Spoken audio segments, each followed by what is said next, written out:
Everyone can see that, right? We're good? It's visible? Okay. Eat your heart out seasonal events until February 17th. Get daily rewards. Terminology. A teen is only considered armed if they are holding an energized weapon. This change affects certain perks such as low profile, allowing teens holding an unenergized weapon to still benefit from it. That's a quality of life thing more than anything, really. Menus. The loadout weapon screen has been fully overhauled into new and improved design. Hang on. Before I read all of this, okay. I was curious if they had a day or not, so it might just be today. Matchmaking. Banner rewards for playing matches with specific characters are no longer fixed. Instead, the amount of bonus flux earned for a given character is now influenced by the current state of the matchmaking queue in your chosen region. A quick matchmaking mode has been added to the available game mode options. When used, the game will automatically select a character that should provide the fastest match time. That is good, and that is something I wish more games would just do. Overwatch has its flex role, where you can basically play anything. More games need to do shit like this. Dead by Daylight needs to do this too. Because sometimes I don't care if I'm playing Killer or Survivor, I just want to play as fast as I can. Matchmaking region selection will now display the estimated match connection quality based on the ping time of the matchmaking server in that region. Good quality of life. The lower population matchmaking regions, Asia, Oceania, and South America, have been disabled to help improve matchmaking wait times. I mean, that kind of sucks ping-wise, but I understand why they're doing it. The changes listed here are all aimed at getting players into matches faster, but require usage data and feedback from our community to help adjust and refine their performance. We will continue to improve on these systems in the weeks ahead as we work to give players the best queue time possible. Fair. Game controllers will no longer send inputs to the game when it's not in the focus window. Interesting oversight, but okay. Australia doesn't exist in VHS. It doesn't exist anywhere. Stop feeding into the conspiracy. Maps. Added additional sound effects and ambience to Ice Station preview map. As part of our efforts to improve the new player experience, a tip system has been added. It can be configured on the Game tab with the options menu. Tips are context sensitive and will appear under certain game conditions to provide the new player with timely advice and information that will help them learn how to play Video Horror Society. Additional tips are planned for future patches to continue to improve this. They talked about this on the stream, and yeah, I think it's a great change. As long as it's optional and I can turn it off if I want to, I think it's great. When certain movies become available for rental for a limited time, it will now be possible to purchase them from our in-game store. Doing so will remove any time limitations on the movie, so that it can be completed at the player's leisure. In addition, purchasing movies can unlock exclusive new editions and rewards. Interesting. Wait, New Zealand invented pullover? I don't even know what pullover is. Numerous optimizations to CPU and GPU usage to improve frame rate and performance throughout the game. That should probably help me, I hope. Monster. All monsters, with the exception of dolls, have an innate danger sense that is represented by an animating indicator along the target reticle.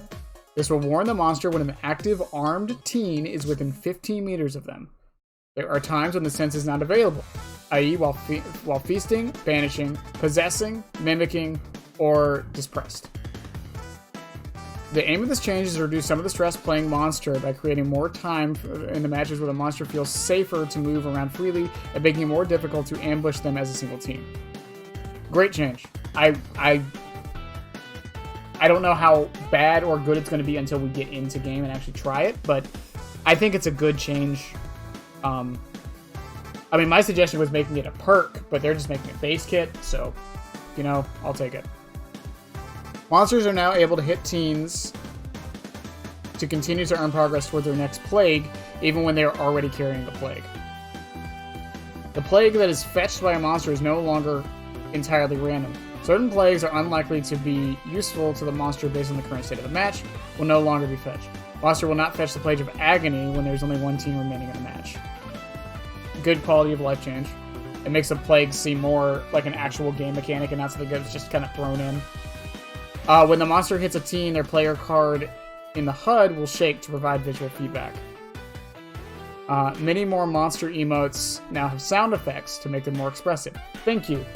Thank you. The fact that Wart's roar doesn't actually roar is a damn crime. Teens. The total time required to finish crafting all weapons has been reduced by 5%. Additionally, the time required to fully energize the Sacred Staff and Enigma has been decreased by 10%. With the addition of innate monster danger sense, we found it has become more important for teens to be capable of having weapons a little more quickly. Fair. That's a nice compensation for it. Increase the range at which teens can see the auras of the dead while carrying the Book of the Dead to 26 meters from 10. Good change. Makes Book of the Dead more appealing a bit. Teens can now be given pickups from other teens while they are getting up from being prone. Quality of life change, I like it. Teens will now drop any pickups they are carrying on the ground when they disconnect from a match before it ends. Once again, quality of life, love it. In addition to the crafting and healing, the jam status now also applies the slowing effect to energized weapons, i.e. the passive energy gained from Sacred Staff, Enigma, using the Fuse Box or Shock Sphere. Cool! It means jams has more use. That's kind of nice. To assist with team communication through the HUD player cards, the icon color of the equipped weapon will now change based on how much weapon charge is remaining. Colors will indicate whether the charge is high, moderate, or low. Quality of life. Aim with team communication through the HUD player cards. The flashing speed of the icon of a weapon being crafted will get faster the closer the weapon is to being finished. Once again, quality of life. I'm liking a lot of these. I'm not gonna lie. So the only real change to teen is the Book of the Dead change for 26 meters and the crafting time. Both I'm going to be very interested to see exactly what happens with. Alright, on to the actual direct monster changes. Werewolf. Focus time of Berserk is reduced. The Berserk mutation Graham now reduces the focus time required to activate by 30 instead of 50. So Berserk just takes longer to charge. Fair. It means you can't just use it willy-nilly. You kind of got to think about it a little bit more. Wart. The speed that Wart moves during a leap while not taking damage has been increased by 9%. The leap mutation Throttle now increases the movement duration a leap... Wait. Now increases movement during a leap when not taking damage by 15 from 24. So... Okay, let's do the math here. It's the same. Am I wrong?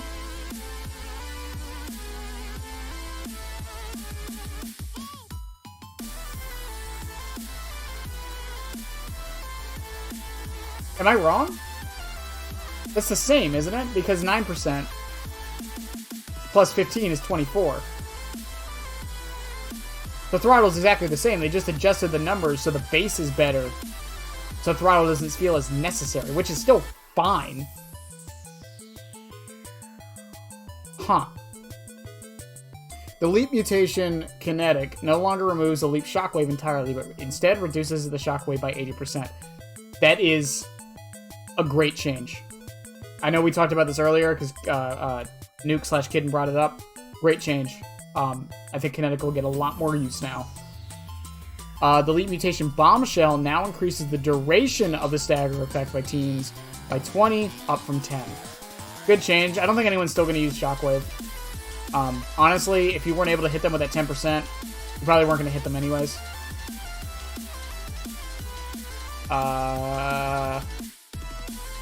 The Acid Armor mutation Toxic has been redesigned. The additional life loss applied on armor hit has been changed to 5% from 8%, and the hit also applies the Torn status effect for 10 seconds. The Torn status effect increases the frequency, duration, and size of chroma pools that drop when a teen is injured and changes colors.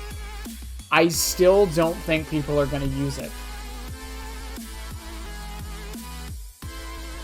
I don't think people are going to use it still. I don't think that's enough. I really, really don't think that's enough. It's a nice change, don't get me wrong, I'm not going to knock it, but like, I don't think it's going to be enough. We'll see, though. We'll see. The wart echolocation mutation detect now specifies that it affects teens that are carrying a weapon rather than armed teens. Okay, fair enough. Not really a change, more so just a quality of life change. Doll Master. The minimum doll trap count that the Doll Master can be reduced to is now 2, was 1. In a previous patch, the minimum doll count was set to 1 to help address an issue where the Doll Master felt oppressive towards the end of the match due to its inability to easily cover the final stations with its body and doll traps. We have observed that this has had too much of an impact on Doll Master versus experienced teens and made them feel ineffective when reduced to only 1 doll trap. With the overall speed increase to weapons crafting times, we feel the change isn't right for Doll Master anymore. Okay, so just going back on a change I did before, fair. The focusing time required to place a doll has been lowered from 2.6 seconds from 1 second. This means your setup's faster, alright. Doll traps now need to fully settle and complete their animation after being thrown before they can be interacted with. So you can't do the shit that I usually do, where you put it down and you teleport instantly to it to like block a shock sphere. I don't know if I like that. I kind of understand why they're doing it, but I don't know if I like that. A prone team with a weapon equipped due to Vice Grip will no longer alert the Doll Master with the colored border while they are possessing a doll. If a doll is alarmed while it is possessed, the cooldown for the first use jump is now reduced by 50%. This does not sack with the bonus granted from Rebound mutation. If a doll is alarmed when it is possessed, the cooldown for the first use jump is now reduced. Oh, so they're trying to encourage you to actually, like, just instantly teleport to your doll. I see.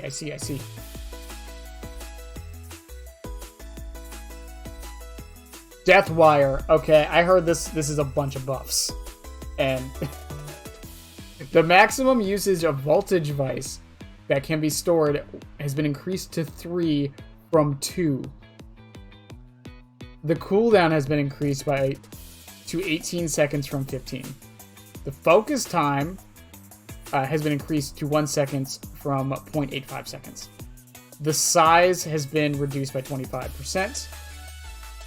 The lockout time after hitting a teen has been reduced to 5 seconds from 7 seconds. So they're giving you more hits, but they're making them harder to hit, it seems. I kind of like that.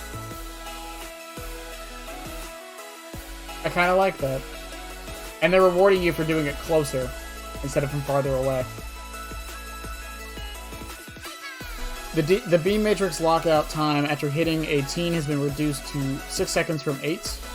In addition to the previous effects, the juice status granted to Deathwire after successfully shocking a teen now reduces the movement penalty for using Voltage Vice by 50%.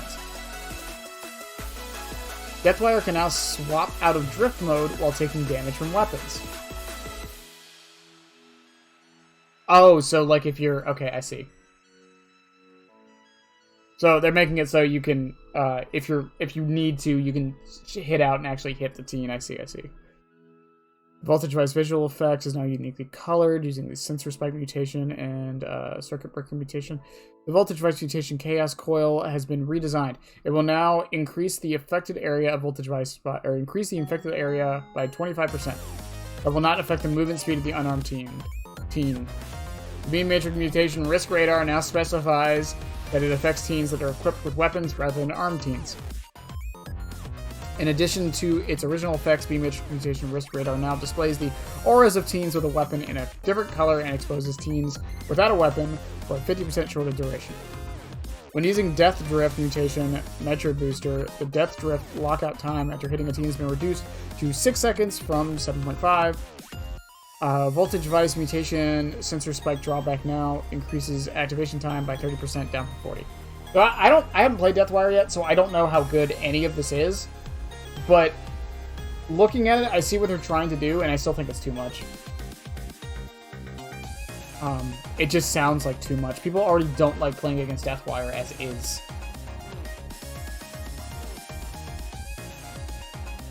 Like, I don't think they needed to increase the shots to 3. I think keeping it at 2 would have been fine, and just making them harder to hit would have been okay. Perks. I don't really care about Anomaly because it's not out. Just quality of life stuff. Perks. The team perk Lightning Fast now only affects unarmed teams. The monster perk Lethal Weapon has been redesigned.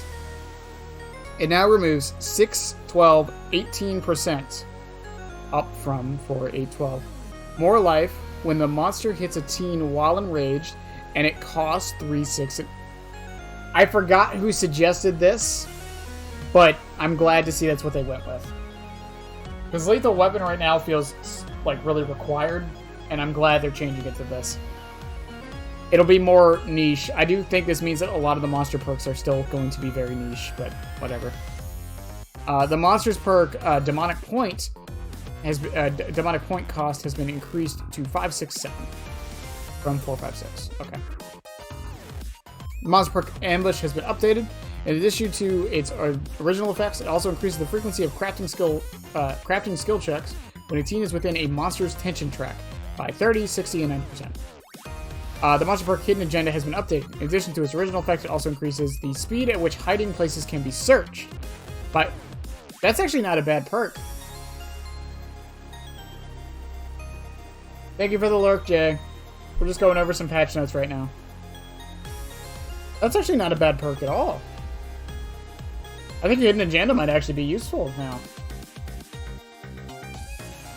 It doesn't seem like much, but doubling the time you open a locker could mean a lot.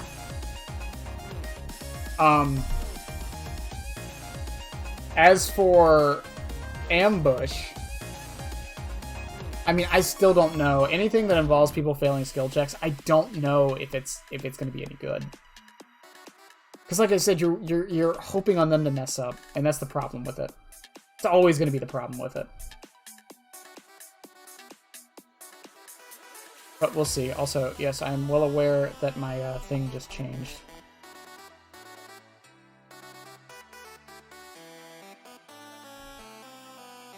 Okay. Weapons. The time that damage lingers on a monster after they escape flamethrower flames has been increased by 50%. The time it takes the Radiant Cross Light Beam to reach its maximum effective range after firing has been reduced by 40%. The duration of the wake from the core sword swing has been increased by 10%. While the monster is in view of the Solar Flare Sentry, the time required for the resulting weapon drain to reach maximum intensity has been increased by 30%. Other than the sword change, I think it's all fine. The flamethrower one just makes sense. The cross one, I think it's to try and encourage people to use it less for ambushing and more for, like, general use.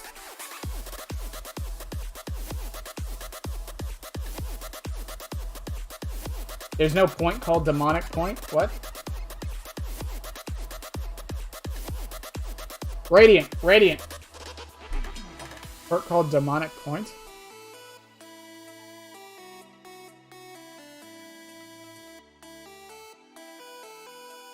Isn't that one of Anomalies?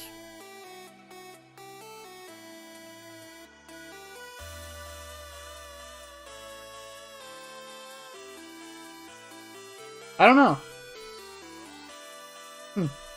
Interesting. But yeah, other than the sword one, I'm actually fine with all of these changes for the weapons. Oh. Maybe it was a typo. It's not unheard of. Weapon mods. The weapon mods, Cursed Sword, Stunning Victory, Crucifier, Cheap Fuel, now increase crafting speed to the corresponding weapon by 12%. RC Flyer mod, Engine Amp, now increases the speed the RC Flyer flies by 8% from 10%. The Sacred Staff mod, Miraculous Recovery Benefits, has been redesigned. Instead of its previous effect, it now grants 18% progress towards energizing the staff when the wielder revives a prone team. In addition to its previous effects, the Sacred Staff mod, Trail of Suffering, now grants the wielder 12% progress towards energizing the staff if they injure someone on a crafting completion. Remove some unnecessary teen training dummies. Fix an issue of floating text. Game audio changes. Standard bug changes. I mean, that's a lot. That is a lot. And I'm going to open Steam and see if the update's out now.